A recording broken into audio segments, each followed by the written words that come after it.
족보로 시작하고 있습니다. 우리가 날도 이번 주간 최고로 덥고 또 코로나 확진자도 최고로 많고 또 이번 주에 읽게 될 이 역대상 말씀이 참 최고로 힘든 족보 이야기입니다. 참 이 몸도 마음도 영도 다 힘들고 어려운 때에 하나님께서 우리에게 역대기 말씀을 읽게 하셨습니다. 이스라엘의 역사, 다윗의 왕조를 중심으로 한 이 하나님의 나라의 족보를 읽으시면서 어려운 삶 속에서도 하나님의 은혜가 성도 여러분들에게 함께 하시기를 축복합니다. 이 역대기가 기록될 즈음에는요, 이스라엘은 아수르에게 망했고 유다는 바벨론에게 망해서 포로 생활을 하고 있었던 때입니다. 포로 생활을 하고 있는 이스라엘 백성에게 이제 이스라엘의 역사를 다시 한번 상기시켜 줘야 되겠다라고 하는 마음에서 역대기가 저술되었고, 오늘 읽으신 2장 말씀은 이제 야곱의 12아들 중에 특별히 유다를 시작으로 해서 다윗의 족보가 기록되어지고 있습니다. 정상적인 족보라면 장자였던 르벤에 대한 이야기부터 출발해야 되겠죠. 그러나 여러분, 우리가 창세기에서부터 읽어 오셨습니다만 아브라함의 후손 믿음의 가정이라도 다 하나님의 축복을 받은 것은 아니고 택함을 받은 것은 아닙니다. 하나님이 언약한 사람, 비록 장자가 아니더라도 오늘 이제 이야기하는 유다, 이스라엘, 특별히 야곱의 12지파 중에 네 번째 아들인데 넷째 아들임에도 불구하고 그는 하나님의 언약의 백성으로서 이제 다윗의 계보, 메시아의 왕조를 이루어가고 있습니다. 물론 그 중에 우리가 아브라함의 아들이었던 이스마엘이라든지 또 이삭의 아들이었던 에서 같은 사람은 격가지로 원줄기가 되어야 하지 못하고 이제 역사 속에서 소외되는 그러한 모습을 보게 됩니다. 복음서에는 이러한 부분을 나무와 가지로 설명을 했죠. 참 감람나무에 젖붙임이 있어야 믿음의 뿌리가 내려진다면 하나님께 택함을 받고 하나님께 젖붙임을 받은 나무가 그 안에서 열매가 맺어진다고 하는 것입니다. 오늘 망할 수밖에 없는 민족이, 포로살이를 하고 있는 백성이 다시 살 수 있는 방법은 원줄기인 가지가 나무에 붙어 있어야 한다는 것이고, 그렇게 되기 위해서는 하나님께서 은혜를 베풀어 주셔야 한다는 것입니다. 그런 의미에서 오늘 이제 역대상을 통해서 하나님은 야곱의 12아들 중에 유다를 통해서 이루시는 하나님의 언약을 기록하고 있습니다. 이제 1절에 보시면 이스라엘은 원래 이름이 야곱이었죠. 야곱의 아들들은 이러하니, 네 아들이 먼저 기록되어집니다. 르벤, 시므온, 레위, 유다, 이렇게 네 아들의 이름이 차례대로 기록되어지는데, 르벤이 아닌 네 번째 아들인 유다를 통해서 이제 하나님의 역사, 언약은 이루어집니다. 여러분 잘 아시는 대로 이스라엘, 유다, 하나님의 백성은 야곱에서부터 시작되어집니다. 야곱은 누구입니까? 한마디로 간사한 자입니다. 꾀죠, 속임수. 그러나 잘 아시는 대로 이러한 야곱을 하나님이 야복강에서 부러뜨리시죠. 오만한 야곱의 환도뼈를 꺾어버리시고 야곱이 모든 걸 다 내려놓고 보내고 하나님께 매달리죠. 축복하지 아니하시면 놓지 않겠습니다. 그는 세상에 의지했던 모든 것 다, 세상에 자랑 삼고 얻어야 했던 모든 것들 다 내려놓고 하나님께 매달려 야복강에서 씨름할 때에 하나님께서 내가 너를 더 이상 야곱이라 하지 아니하고 이스라엘이라 하리라, 영광스러운 이름을 주시며 언약의 혈통으로 이어가게 해주셨습니다. 대부분 12지파가 있었죠. 12지파가 다 주인공이 된 것은 아닙니다. 족보는 하나님이 이스라엘 백성 중에 유다를 택하시고 레위를 택하시고 베냐민 지파를 택하셔서 그들을 집중적으로 기록하시면서 하나님의 은혜가 이어지는 모습을 기록하고 있습니다. 이건 전적인 하나님의 언약입니다. 하나님께서 일방적인 은혜로 하나님의 주권에 의해서 이렇게 되어짐을 말씀해 주시고 있는 것입니다. 성경은 메시아가 유다 지파에서 나오리라 여러 차례 언급했다면 이 야곱의 집에서 하나님이 야곱에게 말씀하셨고 야곱을 이스라엘로 바꾸시고 평생 떠나지 않겠다고 언약을 맺으셨죠. 그래서 참 기근이 왔을 때도 하나님께서 뜻밖의 요셉을 먼저 보내셔서 애굽 땅에 영적인 복을 누리게 하셨고, 다 죽은 줄만 알았던 요셉을 통해서 야곱의 12지파가 애굽으로 내려가서 번성하는 그러한 모습을 기록해 주시고 있습니다. 야곱, 그의 원 이름은 여호와를 찬송하리로다라고 하는 이름입니다. 네 번째 아들이지만 장자권은 없었지만 창세기 29장 35절에 보시면요, 임신하여 아들을 낳고 이르되 내가 이제 여호와를 찬송하리로다 하고 이러 말미암아 그가 그의 이름을 유다라 하였고, 그의 출산, 레아가 낳았으니까 레아가 더 이상 아이를 낳지 못하는 출산이 멈추게 됩니다. 전적인 하나님의 은혜라면 여호와를 찬송하리로다 하는 사람으로 유다를 이 세상에 보내시고, 하나님은 이제 유다의 후손들을 통해서 하나님의 역사, 하나님의 약속을 이루어 가시고 있습니다. 물론 바울은 하나님의 역사를 한마디로 이렇게 정의하죠. 모든 것이 합력하여 선을 이루느니라. 로마서 8장 28절이죠. 하나님을 사랑하는 자 곧 그 의의 뜻대로 부르심을 입은 자들, 그에게는 모든 것이 합력하여 선을 이루느니라. 예수님도 요한복음 4장 22절에 이런 말씀을 했어요. 너희는 알지 못하는 것을 예비하고 우리는 아는 것을 예비하노니 이는 구원이 유대인에게서 남이니라 말씀하십니다.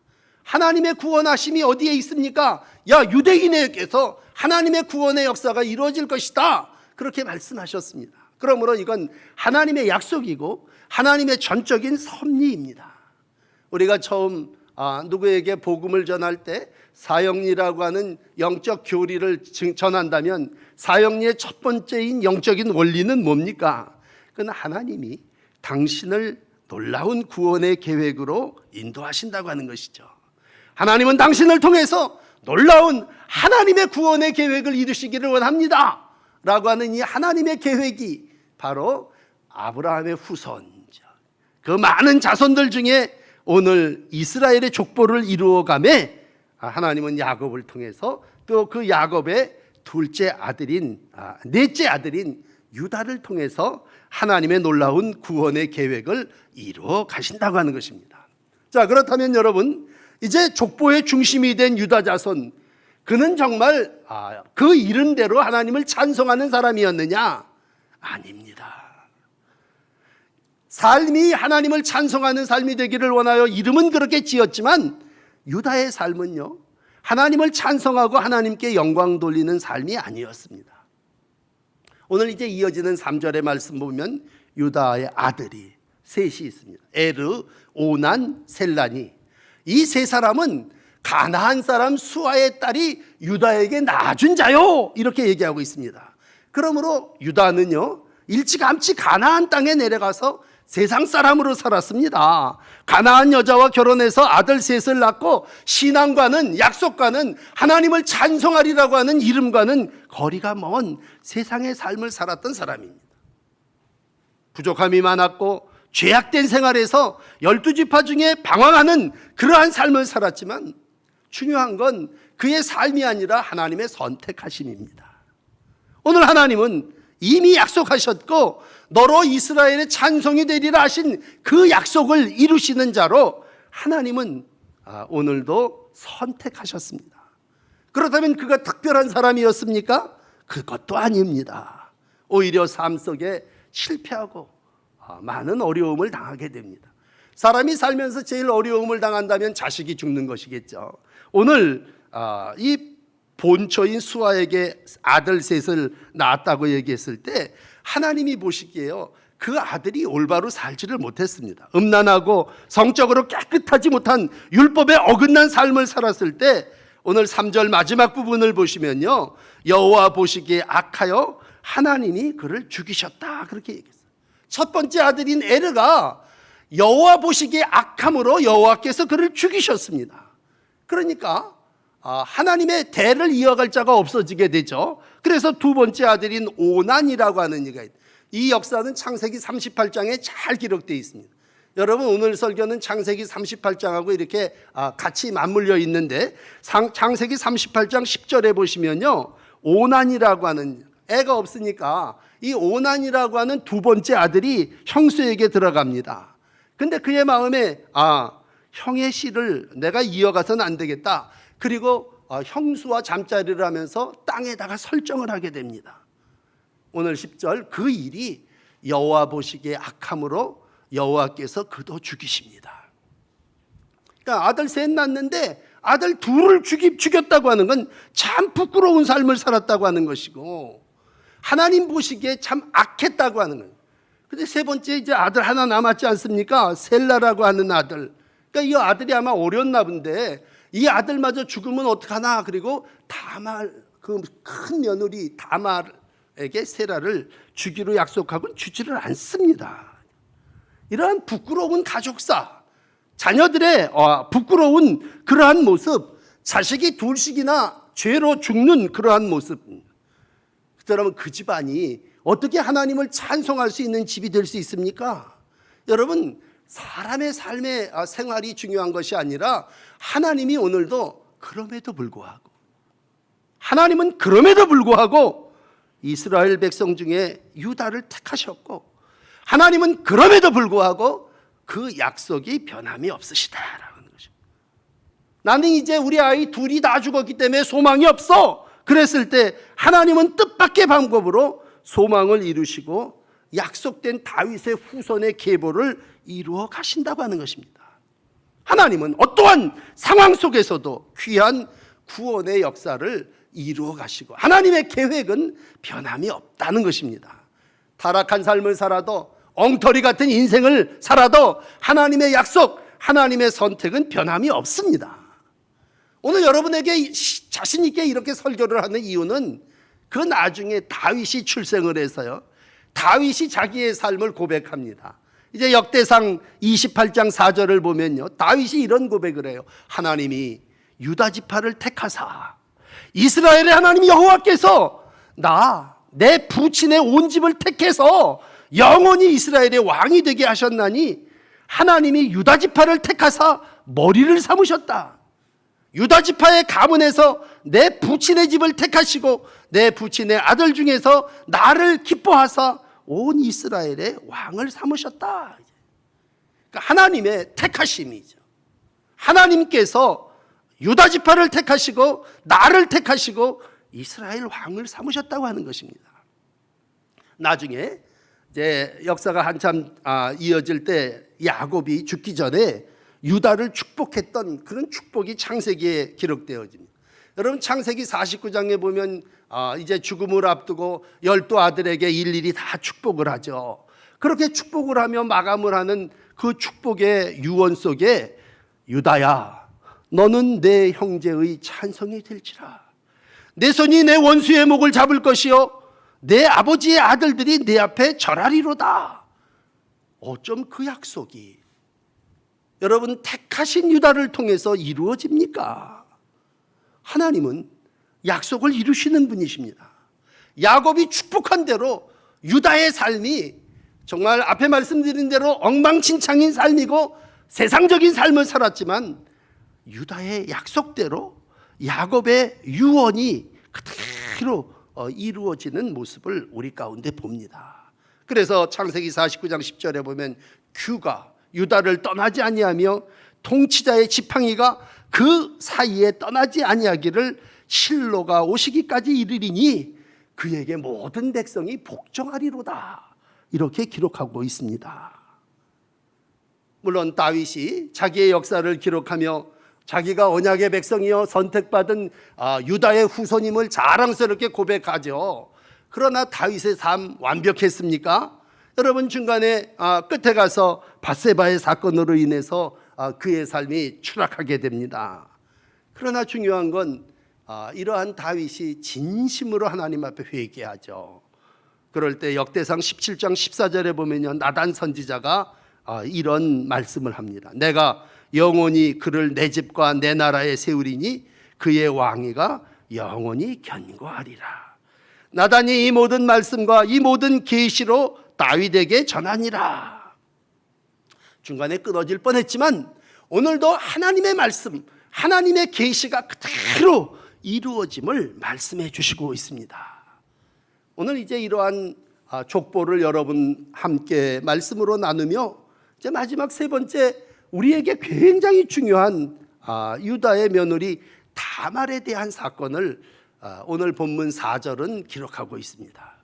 여러분, 이제 두 아들이 죽었고 마지막 남은 아들 하나는 이제 그 며느리를 이어받지를 못합니다. 셋째 세라에게 주지를 않았어요. 그러니 두 아들이 죽고 남은 아들 셀라가 며느리 다말을 취하지 아니함으로 유다의 역사, 유다의 족보는 끝난 것 같아요. 한바탕은 여기서 끝날 뻔했습니다. 왜?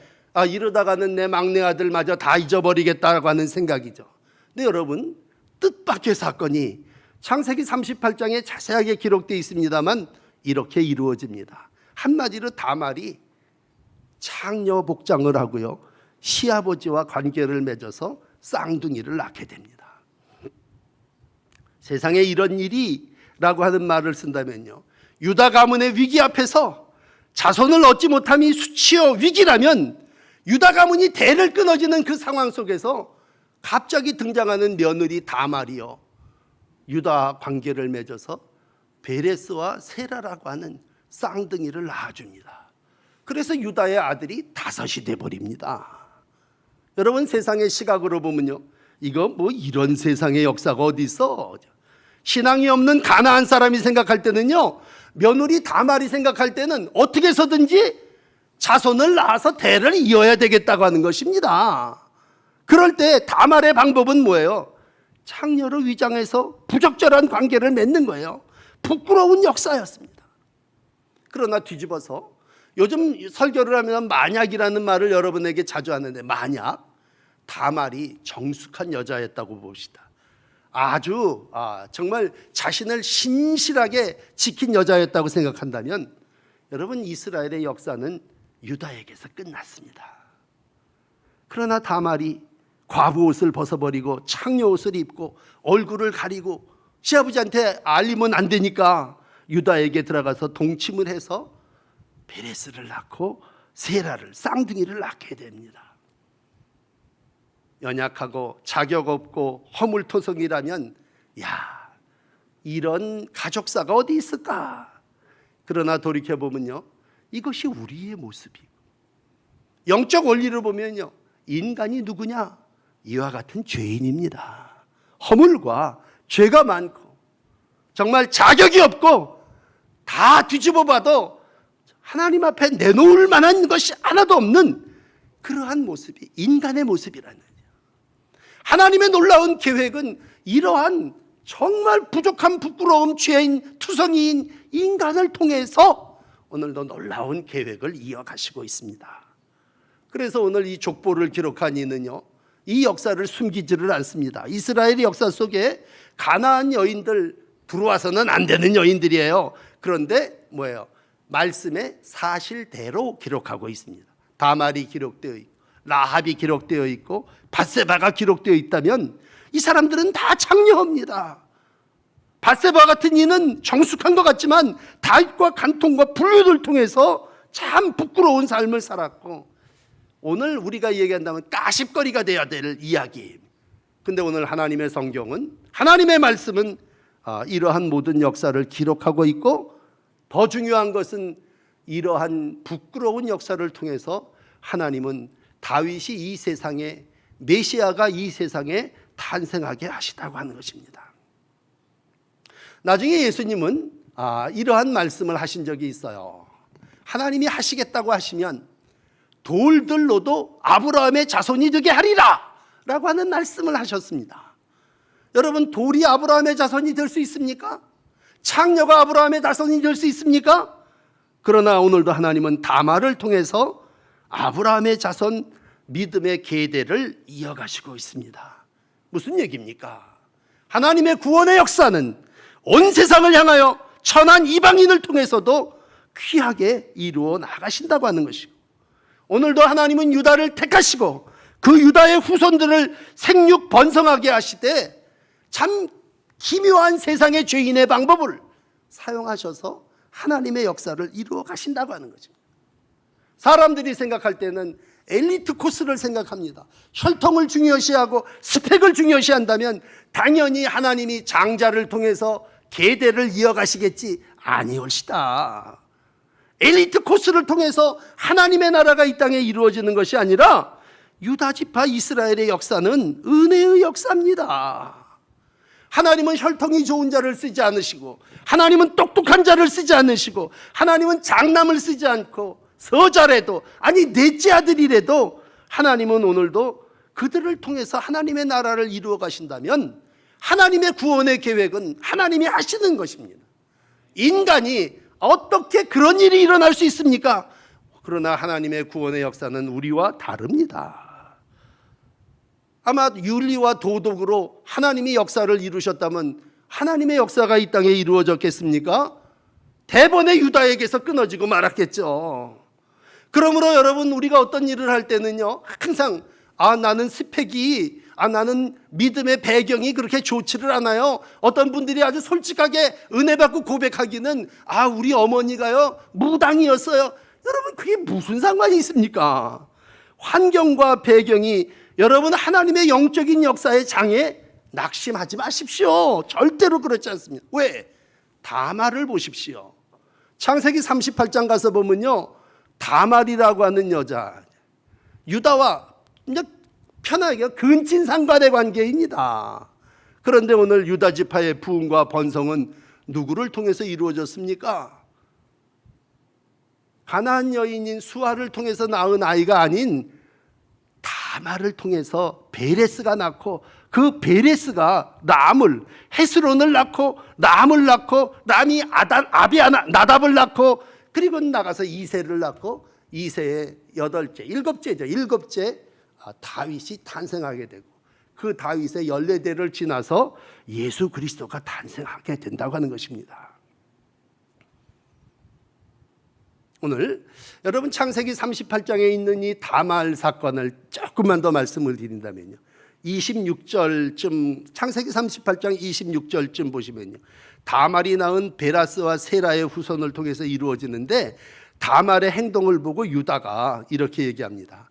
그는 나보다 옳도다. 유다가 나중에 가서 도장도 지팽이도 가지고 오니까 꼼짝 못하고 두 손 들면서 그를 알아보고 그는 나보다 옳도다 라고 하는 말을 합니다. 내가 그에게 아들 셀라를 주지 아니했기 때문에 그가 어떻게 해서든지 대를 이어가고자 하는 마음으로 변장을 하고 나에게 들어왔다라고 하는 얘기입니다. 유다가 일어난 일을 인정합니다. 왜? 하나님의 율법은, 모든 약속은 그대로 이루어지는 것이죠. 그리고 얼마 지나서 아이를 낳지 않습니까? 창세기 38장 27절에 보면 해산할 때 보니 쌍태라. 해산할 때에 손이 나오니라 산파가 먼저 나온 자 홍색실 손에 맵니다. 터뜨리고 나오죠. 그래서 그 이름을 베레스라 불렀고, 홍색실이 있는 자가 뒤에 나오는데 그 이름을 세라라 불렀더라. 하나님의 역사는 먼저 나온 베레스를 통해서, 5절 보시면 베레스의 아들 헤스론이 자손을 이어가게 되죠. 모든 후손에 아주 생육과 번성이 이루어집니다. 오늘 그래서 역대상 2장 5절에 보면 베레스의 아들 헤스론이 놀라운 생육과 번성을 이루어지게 됩니다. 물론 6절에 세라의 아들들에 대한 역사도 나옵니다만, 한참 내려가서 10절에 가서 보면 람이란 헤스론의 아들 람이 아비나답을 낳고, 아비나답이 이새를 낳고, 이새가 이제 7째로 다윗을 낳는 것이 오늘 족보입니다. 오늘 하나님의 나라의 족보를 여러분에게 이와 같이 소개를 해드렸습니다. 참 야곱도 참 대단한 사람이었죠. 간사한 꾀쟁이였죠. 유다 더욱 그러한 사람이었어요. 그리고 오늘 이제 마지막 여러분에게 소개했던 다말, 이 모든 사람이 완벽한 사람이 아니었습니다. 이 모든 사람들이 정말 세상 사람들이 볼 때는 다 부끄러운 그러한 삶을 살았습니다. 여러분, 오늘 설교를 들으시면서 영적인 하나님의 역사를 이렇게 그려볼 때, 영적인 하나님의 역사를 도덕과 윤리의 잣대로 보면 안 됩니다. 말씀과 율법의 잣대로 보아야 합니다. 이 말씀은 성도의 삶이 도덕과 윤리로 이루어지는 것이 아니라, 늘 어린 시절 우리 나이 드신 장로님들이 기도했던 것처럼 말씀이 노정기가 돼야 하고, 2021년 우리 교회의 표어인 것처럼 말씀이 표준이 되어야 한다는 것입니다. 그런데 참 많은 성도들이 삶을 살아나가며 도덕이 표준이 되고 윤리가 표준이 되려고 하기 때문에, 이런 부끄러운 역사, 이런 죄인의 모습 정죄하고 맙니다. 그러나 사랑하는 성도 여러분, 오늘 이 부적절한 관계를 여러분 자꾸 파고들고 거기에 관심을 가지려고 하지 마시고, 우리의 초점은 이러한 과정 속에서도 역사를 이루시는 분은 하나님이시라고 하는 것입니다. 그러므로 우리가 바라봐야 할 분은 하나님이십니다. 하나님은 이러한 죄인을 통해서 이와 같은 역사를 이루시는구나. 그렇다면 대번 우리의 삶이 뭡니까? 죄인인 인간이 은혜인 인간으로 바뀌어지게 됩니다. 믿음은 여호와를 바라보는 것이고, 믿음은 말씀을 붙잡고 그분의 뜻을 따르는 것입니다. 그러므로 오늘 성경에 기록한 이 하나님의 말씀, 윤리와 도덕으로 볼 때는 폐륜이요 패역한 가족사이지만, 하나님은 오늘도 그 삶을 통해서 하나님의 역사를 한 걸음 한 걸음 이루어 가시고 있습니다. 참 힘든 날들을 살고 있습니다. 몸도 더워서 힘들고, 마음도 코로나 때문에 참 불안하고, 영적인 믿음의 삶도 어떤 때는 확신이 없어. 왜? 우리가 엘리트가 아니고, 우리가 적통이 아니고, 우리가 정말 모범적인 신앙생활을 못하고 있기 때문입니다. 이러한 우리의 삶 속에 사도 바울은 고린도전서 1장 26절 27절에 이런 말씀을 우리에게 하십니다. 오늘 마지막 고린도전서 1장 26절의 말씀을 들으십시오. 형제들아, 너희의 부르심을 보라. 우리를 부르시는 분은 우리를 육체를 따라 부르신 분이 아니라. 그러므로 우리 중에 지혜로운 자가 많지 않습니다. 능한 자가 많지 않습니다. 문벌이 좋은 자가 많지 않습니다. 그러나 하나님께서는 세상에 미련한 자를 택하사 지혜 있는 자들을 부끄럽게 하시고, 세상에 약한 자들을 택하사 강한 것들을 부끄럽게 하시며, 하나님께서 세상에 천한 것들과 멸시받는 것들과 없는 것들을 택하사 있는 것들을 폐하려 하시나니 자랑하지 못하리라 라고 하는 말씀을 하시고 있습니다. 그렇습니다. 다시 한번 우리 인간의 모습을 본다면 죄인입니다. 아담 이후의 모든 타락한 인간이요, 그러므로 다윗은 내가 모태 중에 죄악 중에 출생하였으며 죄악 중에 죽을 수밖에 없는 인간이라고 고백합니다. 이 얘기는 뭐예요? 영적인 원리의 세 번째인 인간은 죄인이라고 하는 것이죠. 그 얘기의 끝은 인간은 자랑할 것이 없는 천한 존재라고 할 때, 하나님은 이러한 인간을, 자랑할 것 없는 인간을 택하셔서 오늘도 하나님의 자녀로 삼으시고 하나님의 나라를 이와 같이 이루어 가신다고 하는 것입니다.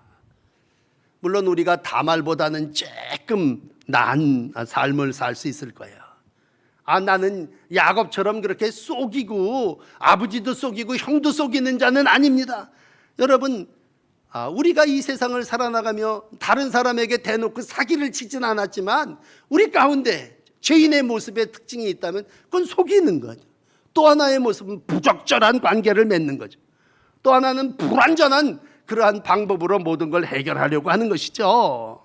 그러기에 우리는 그러한 삶의 자리 안에서 오늘도 고민하고 번뇌하고 좋은 말로 기도합니다.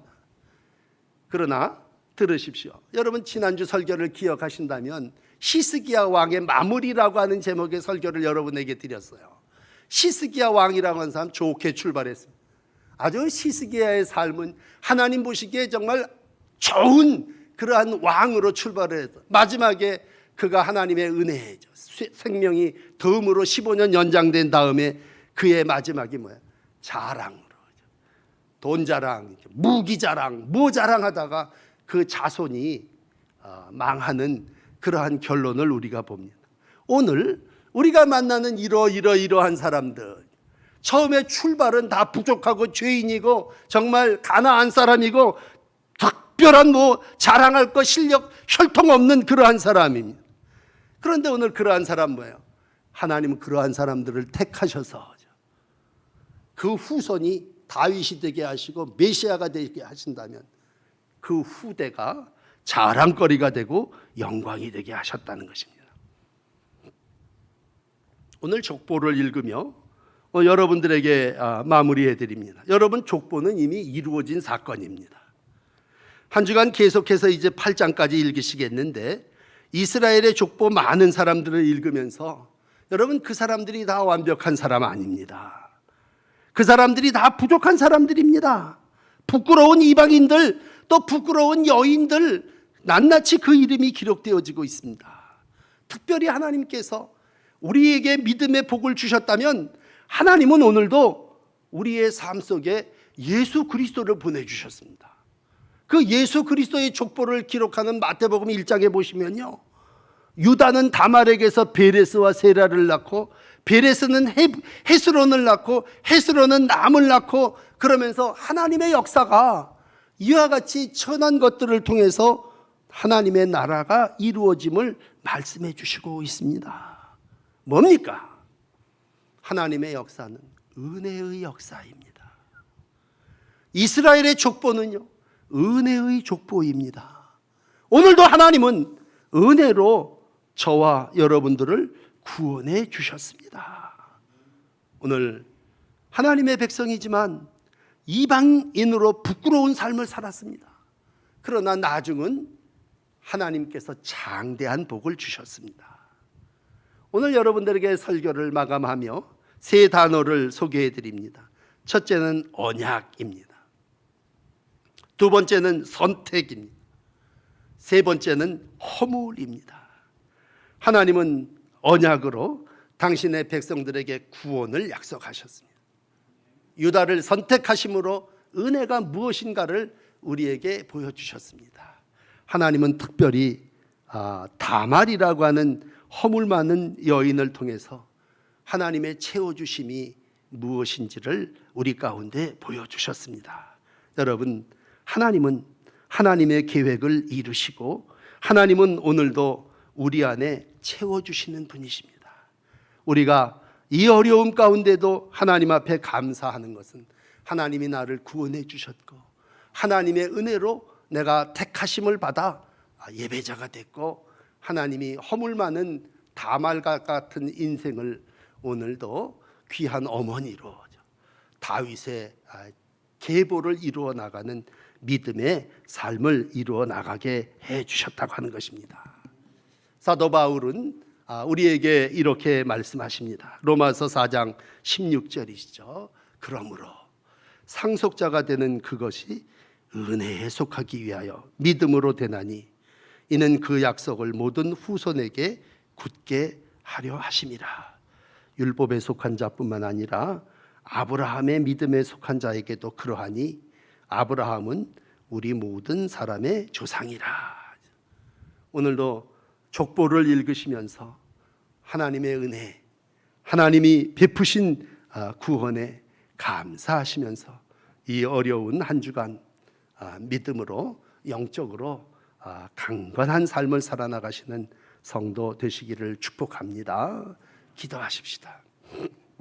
믿음이 좋아서 훌륭한 가문에서 태어나서 우리가 잘 되는 것이 아니라 오늘도 하나님이 언약 백성으로 삼으시고 죄 많은 우리를 선택해 주시고 허물 많은 우리를 채워주심으로 우리가 되었고 우리가 이와 같은 믿음의 삶을 통해서 다윗과 예수 그리스도의 계보를 이루어가게 하신 줄 믿습니다.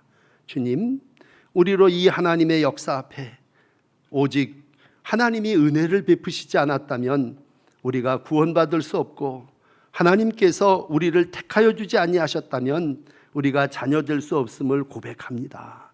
주님, 의인인 양 고백했던 어리석은 저희들을 용서해 주시고, 우리로 이 땅 속에서 불순하고 불완전한 삶을 살고 있지만 그럼에도 불구하고 우리를 사랑하시는 하나님의 은혜에 감사하며 살아나가게 하옵소서. 아직도 이 땅에 타락한 죄인 인간들이 하나님의 은혜를 알지 못합니다. 죄악 중에 살며 악한 세상 속에서 영적 하나님의 놀라운 진리를 깨닫지 못하고 있습니다. 우리가 하나님의 귀한 복음을 잘 전하게 하시고 하나님의 생각, 하나님의 뜻을 증거하는 전도자의 날들 살게 하여 주시옵소서. 참 힘들고 어려운 무더위와 코로나의 시대를 지내며 더욱 하나님 바라보게 하시고 주의 손 붙잡게 하시고 하나님의 은혜에 감사하며 살아나가는 복된 날 되게 하옵소서. 예수 그리스도의 이름으로 기도드립니다. 아멘.